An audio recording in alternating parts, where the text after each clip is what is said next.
Also providing them an alibi wherever they were asked or they were interrogated or asked by the questions or by the police. Mohammad Wasi, a resident of Faizabad, made an explosive testimony in front of an Ahmedabad magistrate. He approached me and informed that some of his known friend of Mumbai wants to purchase a pistol and requested me to help. He offered me commission of rupees 15 to 20,000. I promised him for the help, and for this purpose I approached one Shri Javed, son of Jamir of village Jaganpur, who also knew Miraj. He agreed to arrange one pistol and quoted the price rupees 50 to 60,000. It was Sunday. A young boy and a young girl came to the house of Miraj in our village at around 1 to 2 p.m. carrying a black airbag. In evening at around 4 to 5 p.m., Miraj called me and introduced me to the young boy as his friend Javed, who had come from Mumbai. He informed me that they were together in Dubai also. Javed was also carrying a mobile set, which was unusually bigger in size. Javed asked me about the pistol during discussions. Mohammad Wasi further states, "Next day morning, I came to know that Miraj had fallen down and broken his leg. I went to his house where I saw another young boy sitting in his house, whom Miraj introduced as Salim. Javed and the young girl, whose name was Isharat as per Miraj, again came back to the house of Miraj. I informed Javed that the weapon could not be arranged and returned the advance money to him. काम नहीं हुआ। हम समझे नहीं। वो जगनपुरी वाला जावेद पता नहीं कहाँ चला गया, पता नहीं पैसे वापस दे के गया। कुछ परेशानी? पता नहीं, कुछ पता नहीं मुझे, पैसे देकर चला गया।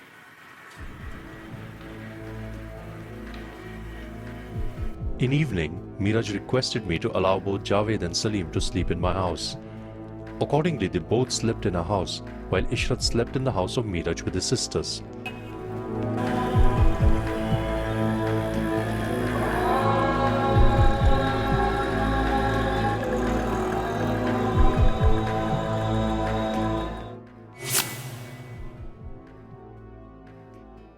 सलाम वालेकुम भाईजान। वालेकुम सलाम। बैठिए।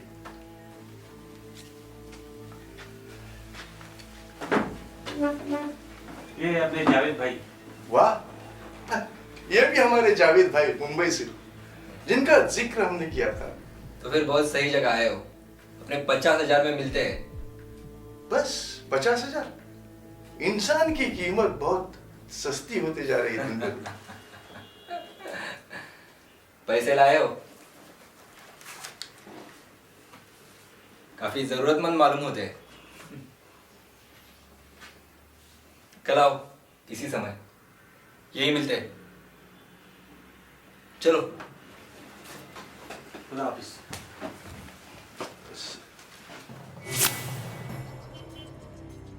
From his testimony, it appears that Javed Sheikh was shopping for pistols and a Sten gun sometime prior to 2004 February. What is crucial is that he was there with Ishrat Jahan and Amjad Ali Rana.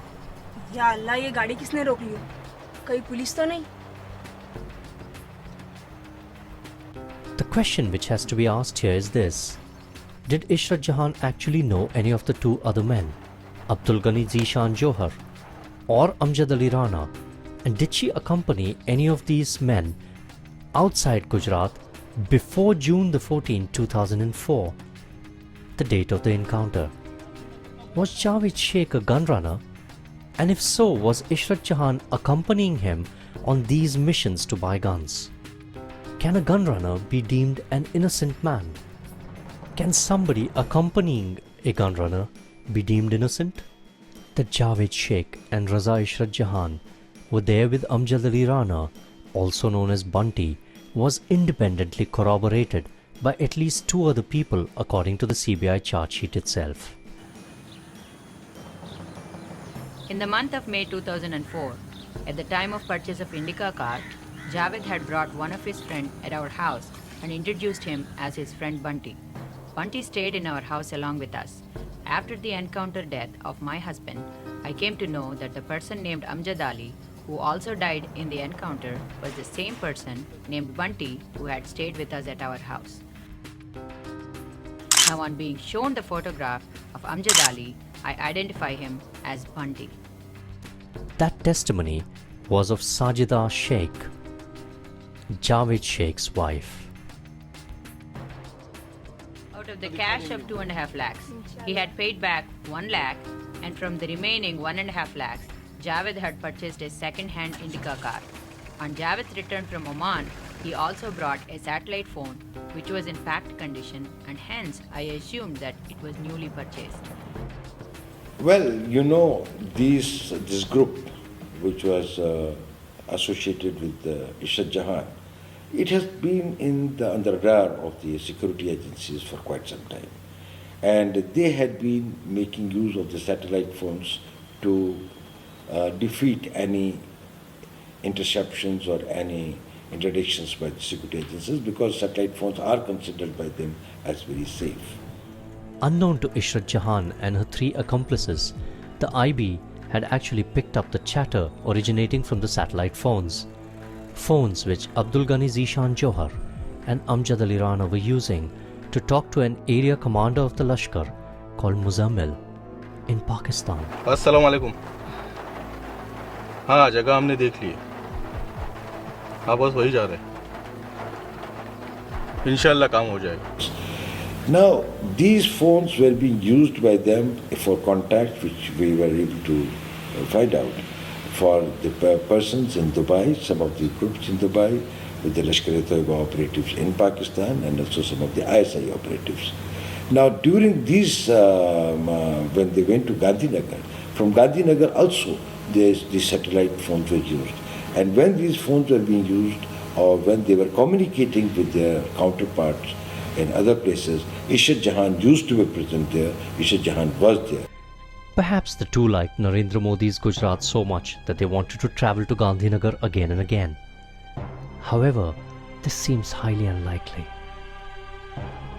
What seems far more probable is that the two were traveling to Gandhinagar on a reconnaissance mission.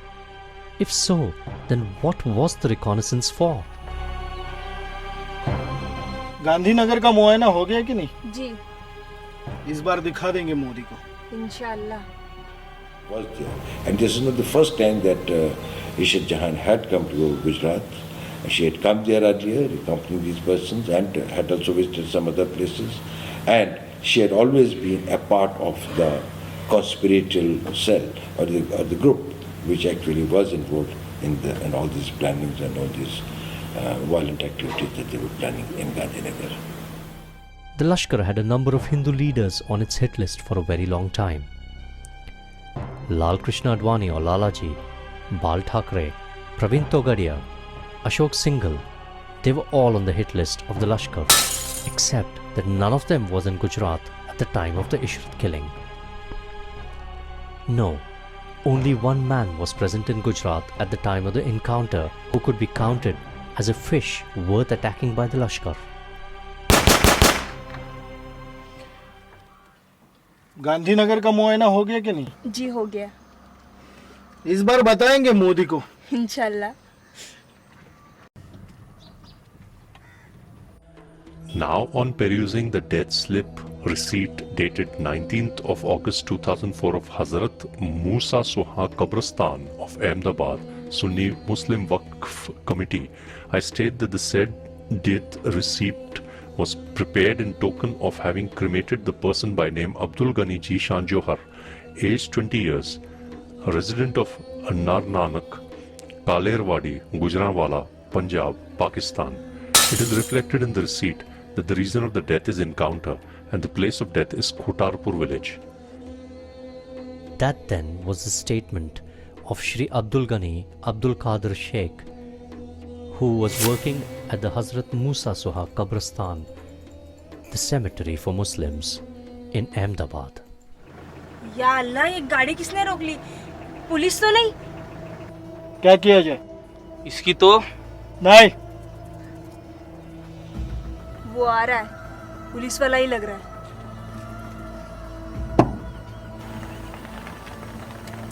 कहाँ से आए? बस यहीं से। यहीं से कहाँ से?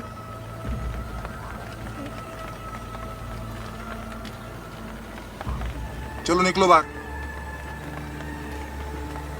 बाहर निकलो।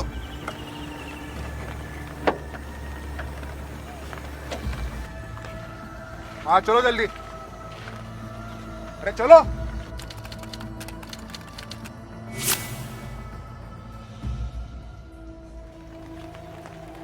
जय माता दी। हाँ ओके सर, जय माता दी। चलो, इंफॉर्मेशन पक्की है, लश्कर के 4 आतंकवादी आ रहे, एक लड़की है। चलो।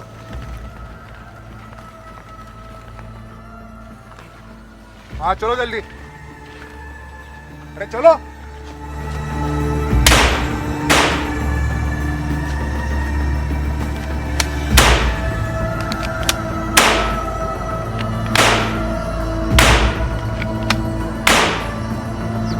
Curiously though, some of the most telling evidence comes from a man who didn't have any axe to grind in the Ishrat Jahan encounter killing. That man is David Coleman Headley. David Headley was indicted in the 26/11 attacks as the man who conducted extensive reconnaissance on behalf of the Lashkar and who was being interrogated in Chicago by the FBI. The question that also has to be asked is how David Headley could have known about Ishrat Jahan and the plan to assassinate Narendra Modi unless Ishrat was indeed a Lashkar operative in reality. It is worth remembering that Ishrat Jahan was killed in 2004. The interrogation of David Headley was only much later in 2010, so that there could really have been no axe for David Headley to grind in this particular situation. हाँ जगह हमने देख ली है, हाँ बस वही जा रहे हैं, इंशाल्लाह काम हो जाएगा। खुदा हाफिज़। The sad thing is that what Headley said has hardly been reported in the Indian press as much as has been what happened to Ishrat. So the Ishrat story, whenever it's been on the front pages of our newspapers, across the country by the way, has been about her and about her innocence, which we've decided in the media, and nothing, almost nothing, about what Headley told Indian investigative agencies. Unfortunately, it transpires that Headley's testimony was not included by the CBI as they considered it to be hearsay. A bit later in the day, a letter from June the 25th, 2010 emerged, which was sent by Daniel Clegg, points person for the FBI in Delhi, to the Intelligence Bureau. The second part of this letter says, Zaki told Headley about a female suicide bomber called Ishrat Jahan, who was recruited by Muzammil. Zaki-ur-Rahman Lakhvi is a top Lashkar leader and military area commander currently in a jail in Pakistan. Muzammil is also believed to be an area commander of the Lashkar-e-Taiba. However, there are a few elements within the administration in India who have completely different, if bizarre, notions about the origins of the terror attacks on Indian soil, whether reference is to be made to the 2001 Indian Parliament attacks or indeed to the 26/11 Mumbai attacks. One such man was an IPS officer called Satish Verma, whose views on the origins of the terror attacks of 26/11 and even those on the Indian Parliament in 2001 had already attracted attention owing to the sensational, if bizarre, nature of his claims. According to Mr. Mani's letter, the IPS officer Mr. Satish Verma, who was heading the probe into the Ishrat Jahan encounter killing, said that the December 2001 attacks on Indian Parliament and the 26/11 attacks on Mumbai were orchestrated by none other than the Indian government. It's very interesting that you have an investigating officer who felt and gave a statement that, well, 2001 attack on the Indian Parliament was the handiwork of the Indian intelligence agencies. Well, I was just surprised and shocked to hear such an answer. If Kasab had not been caught, if those telephone conversations had not been intercepted between him and his 9 comrades and the people who were directing the operation from Pakistani soil, we may have had a situation where we wouldn't have been able to prove that India was a victim of terrorism at all on that day. Well, initially when the government decided in 2009 to go further into this case, they appointed a SIT, a Special Investigation Team. It was to be headed by a very outstanding officer who knows terrorism, who knows law, whose credibility is very high. He was there for some time, he left the thing. He said that is, well, I am not prepared to handle it. Probably there was certain pressures on him, but there may be, or may not be. But the fact is this, that he was posted in Delhi, he was sent to Mizoram. And after that, I think the officer has probably not returned back to Delhi. There was another officer who was asked to this job. He also probably said, no, I can't do this work. What were they being asked for is a matter of investigation. Why did they give it up? It's not a voluntary organization or something. As a police officer, if you're given a responsibility, you're supposed to do that. Unless you find that it is totally unacceptable or it is totally impossible for you to work in the way that you would like to work.